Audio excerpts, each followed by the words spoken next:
Smooth braking ulit tayo. Gently lang sa pedal. Parang napabigat yata. Mas okay yung kanina. Sige.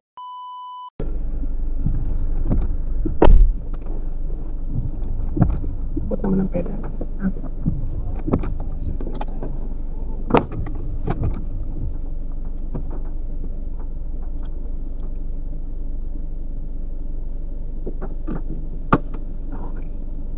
Tapos check the mirror. Sa side mirror, kita mo yung dito mo. Kita naman yung likod. Ayan. Tapos sa seatbelt, lock ng pintuan pala. Ayan. For the safety. Ito po. Yung katabi niyo. So sa pedal, komportable na. Hawakan mo naman yung pedal. Okay. Tingin sa harap. Komportable ba? Na nakasandal yung likod? Hindi nag-aalanganin? Hindi. Yan. Kaso ngayon, sige nga ma'am, try mong i-full turn yung steering wheel natin pa kano. Ikuti mo siya hanggang tumigil. Naka-full na yung walang bilang pag-full ha. Diba? Yun, full turn. Ngayon, dito naman sa kanan. Kasi mamaya, liliko-liko tayo mamaya para matuto ka. Sige, full din. Kunwari, liliko ka sa kanan. Pag tumigil siya, naka-full turn. Yan. Tapos, yung space na yan sa steering wheel natin, 2 beses mo siyang ilagay sa ibabaw. Pabalik. 1 2. Yan. Diretso na yun. So, yun yung magiging base natin. Kasi hindi natin nakita yung gulong eh. Alright? So, pag basta may gusto kahit ano, tatanong ka. Okay. So, ganito yung starting procedure. So, dapat naka long press sa brake pedal. Ayan. Tapos, ilalagay mo sa drive mode. Ito. Sundan mo lang yung guide. Ito, punta dito. Ayan. Susunod mo lang. Hindi po. Hindi. Hindi yung gagalaw. Basta't naka long press ka sa brake pedal. Burn sa pedal. Bago mo lang bibitawan. Okay. Tapos, lagay sa drive. Yan. Tapos handbrake naman ang i-disengage. Yan. Hawak sa steering wheel natin. Yan. So, ang problem mo ay hindi ka makatuwid sa linya. So, wag manggigil sa manibela. Then, ang tingin malayo. Yan. Wag munang dalas-dalasan ng pag-check ng side mirror. Kasi isa yun sa nagiging dahilan kung bakit nawawala sa linya. Okay, madali na yan. Madali nang mag-check sa side mirror kapag nakakatuwid ka na sa linya. Ngayon, ang gagawin natin, mag-i-stop and go muna tayo. I-try mo muna na i-release yung paa mo sa brake pedal. Wala mo ng gas ha. So, ang tingin sa malayo. Tapos, itatry natin na mag-stop ng smooth. So, ang paa sa brake ay gently lang. Dahan-dahan para mag-stop tayo. Medyo pamay naman. Wow! Dali lang yan, automatic lang naman.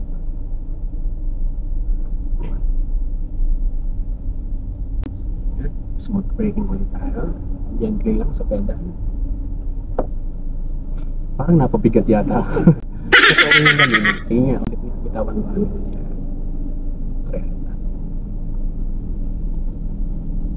Try natin. Smooth braking tayo. Gently lang. So ngayon, lagay mo muna sa neutral. Kahit neutral lang muna yung gear. Okay. Tulak mo lang isa. Okay, then engage mo yung handbrake. Walang pindot, hatak mo lang. Isa pa. Mga 2 tunog. Yun, pwede na. Tsaka mo alisin yung paa mo sa brake. Set na yun, naka-handbrake na naman. Ngayon ma'am, ganito yung smooth braking na. Ang pagtigil kasi hindi yan minamadali. Kaya dapat binibigyan mo yun ng preparation. Kunwari, ayun yung bahay mo. Halimbawa lang ha. So dito pa lang dapat nagsisimula ka ng mag-slow down para yung pagtigil mo hindi biglaan.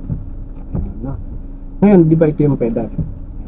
Paglapat ng paa mo sa pedal, konti lang ha, gently lang. Hold steady mo na. Huwag mo nang sundan ng pangalawa kasi dun siya magkakaroon ng mga biglang pagtigil. Kasi yun yung pagtigil na bigla, lalo pag may nakasunod sa likod mo. So kailangan paglapat ng paa mo sa pedal, gentle lang, tapos steady mo na siya. Babagal na yan, then titigil. Tapos huwag kalimutan tumingin sa rear view para kita mo kung may nakasunod sa'yo. Okay, sige ma'am, subukan ulit natin na. Brake muna, lagay sa drive, baba naman yung brake. Hold natin yung steering wheel. Okay. So wala mo nang lasal. Kunin mo muna itong direct. Set up mo yung center dun sa tinuro kong guide sa'yo para ma-maintain mo itong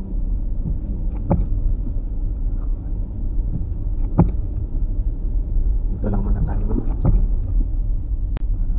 makita natin.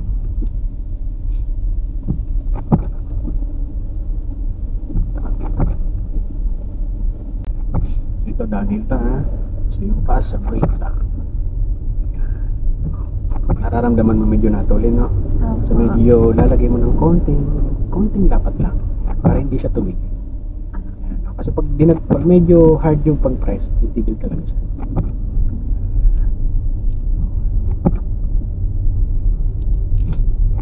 Medyo konting ito yung gilid mo para hindi mo masabitan, i-ano mo lang siya sa gitna, sa center. Pag skinik mo yun dito, may allowance pa yun ko. Unless kung talagang nakalabas na, katulad mo.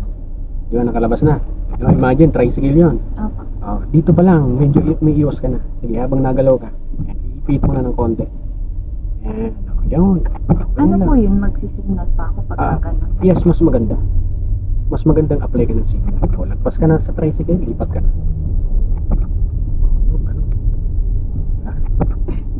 So, ganun ang preparation ng pag-iwas. Tuloy lang tayo. Lalagay ka lang sa brake pedal. Mahirap pala pag nakasapatos. Okay lang yan. Mas masanay ka na. Ito maramdaman. Yung lapat ng sapatos mo, yung bigat ng sapatos mo, yun na ang gawin mong pinakang pressure niya. Huwag mo nang dagdagan. Okay? Kasi baka mapabigla ka ng preno. So patag na tayo, no? Try mo naman maglagay ng konting gas.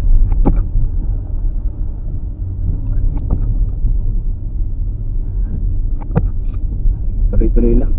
Patag, kahit paahon. Dapat may konting gas.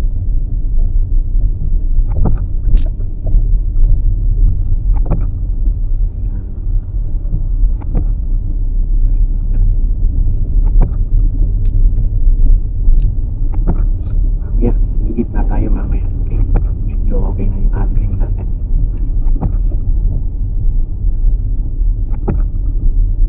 Dapat tanawa lagi. Okay.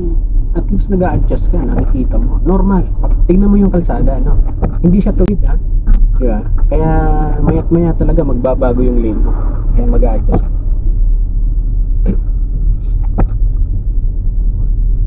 Tama yung adjustment na konting kabig lang ng manibel.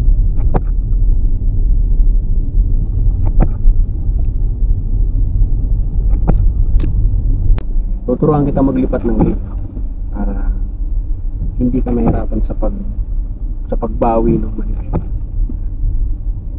So, diretso ka muna dito sa gitna.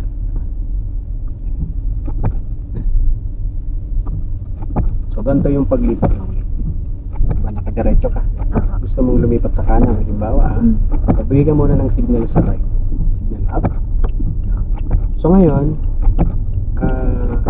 ang gawin natin, turn mo lang ng konti lang, yan, okay na tong ganito. Diba? Mas madali mo siyang mababawi. Hindi katulad kanina na mas bawi mo malaki din, diba? Signal ka ulit sa kaliwa, check ng mirror. Yan, actually nakalipat ka na. Konting-konti lang ang pihit. Lalo pag mabilis ang takbo. Okay. Ayan, lilipat ka sa left, no? Dito. Ayan. O yan, agad pa lang ako. O ayan na. Tapos, mas madali mo siyang mababawi. Oo. Pag malaki yung kabig mo, nandun ka na sa kabila, matasalubong mo yung mga kasalubong. Ayan, diretso ka. Yung upsig. Baka na po, konti na. Kasi maaabot ka sa akin.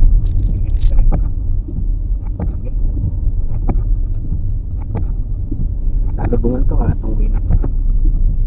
Ngayon, prepare ka na, signal ka na sa kanan ulit. Signal up. Kasi pagdating doon, paglagpas ng barrier, lilipat ka na sa ang turn, konti lang, ganito lang. Paglagpas ng orange na barrier, lagpasan ka na natin. Yung gas natin, kasi tuloy-tuloy lang, kasi uphill. Okay na yan, ganyan to. Basta gasan mo lang. Yan. Bagay mo. Gas lang. Then, sige. Meron pong sasakay na yung nagtatanggal automatic na signal. Yes, pagka yung lumiko ka. Pero paglipat lang ng linya, hindi siya automatic na nag-o-off. Yun po yung pagsagad lang. Pagka binalik mo ng marami yung manigay. Bitaw ng gas, intersection. Slow down ng konti. Wala mo ng gas. Naka-prep lang sa brake pedal. So, ganyan ang approach sa intersection. Tingin mo na kaliwat ka. Pag wala, nandun tayo sa dead end. Doon tayo mamaneuver. Panis ng konti. Itungin. Okay, pass a break down dito. Nandun sa may truck. Sa katigil naman sila.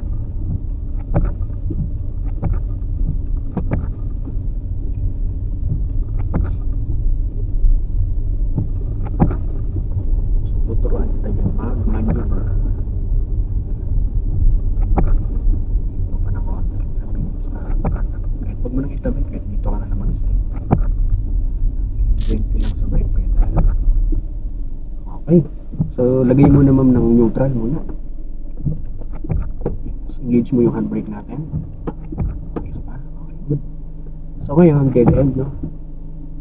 Tuturuan kita ng maneuver dito para makabalik tayo. Ituturo ko sa iyo yung 3 point, yung sa makikitid na daan. So, ang gagawin natin dito na natin magagamit yung pag full turn ng manibela. Pagdating natin doon ma'am sa gilid, titigil muna kasi hindi kasya eh. Damo na yung nandun sa kabila eh. So, tigil doon. Pag tigil natin doon, ilalagay mo naman ng reverse. Then, sabay, turn ng steering pa kanan, full. Okay? Kasi reverse. Oo. Yan. Ito ay ginagamit to sa makikitid na daan. Katulad nung papunta sa inyo. Kung sa mong bumelta. Okay, so naka-brake na, no? Lagay sa drive. Sige. Yung press sa brake, ha? Yan. Brake, disengage. Then, steering full. Full. Yan. Bago mo pagalawin, full turn mo na muna. Then, signal sa left. So, check mo na ng mirror, baka may sumingit. Wala naman. Padaanin mo muna kung may tao. So, hindi na natin kailangan mag-gas. Ha? Kasi hanggang doon lang naman tayo eh. Doon lang naman tayo sa kabila. Okay, wala na yata yung tao. Okay. Sige. Angat mo lang ng konti yung paa sa brake kahit walang gas. Para gumalaw lang siya. Hanggang doon sa isang linya na yun. Okay. Tapos, lagay naman sa reverse. Yan. Then, full turn sa kanan. Steering wheel. Ano po? Huwag mo nang gagalaw. Full turn muna ng steering wheel. Full. Okay. Ito yung mga baba. Okay, full. Dapat titigil yung manibela. Yan. Okay. So, bago mo bitawan yung brake, check muna ng mirror. Tsaka rito baka mamaya may tao sa likod. So, pag wala, tsaka mo alis yung pass brake. Ayaw gumalaw. Lagay ng konting gas lang. Tapos, balik ka agad sa brake. Forma ka agad. Pag ayaw ulit gumalaw, Lagay ulit ng konting gas. Yan. And brake ulit. Yan. So, hindi na natin ito todo sa likod. Full turn ka na ulit sa kaliwa. Full left. Full left. Hanggang sa tumigil yung manibela. Then, ilalagay mo sa drive mode. Yan. Okay. Ilang balik nga yun pag gusto natin ituwid yung kotse? Dalawa. Itong space na to, ano? So, kailan natin siya ibabalik? Kapag doon ka na nakaharap sa linya. Okay, para tuwid yung kotse. Sige. Ayos na pa sa brake. Yan. So, hihintayin mo muna na yung kotse mo humarap nun. Para makatuwid ka. Lagay ng konting gas pag ayaw niyang gumalaw. Konti lang. Hanggang sa humarap lang siya. Konti pa. Konti pa. Then, balik ng dalawa. Isa, dalawa. Then, tuloy. Tapos mas maganda kahit huwag ka nang tumigil.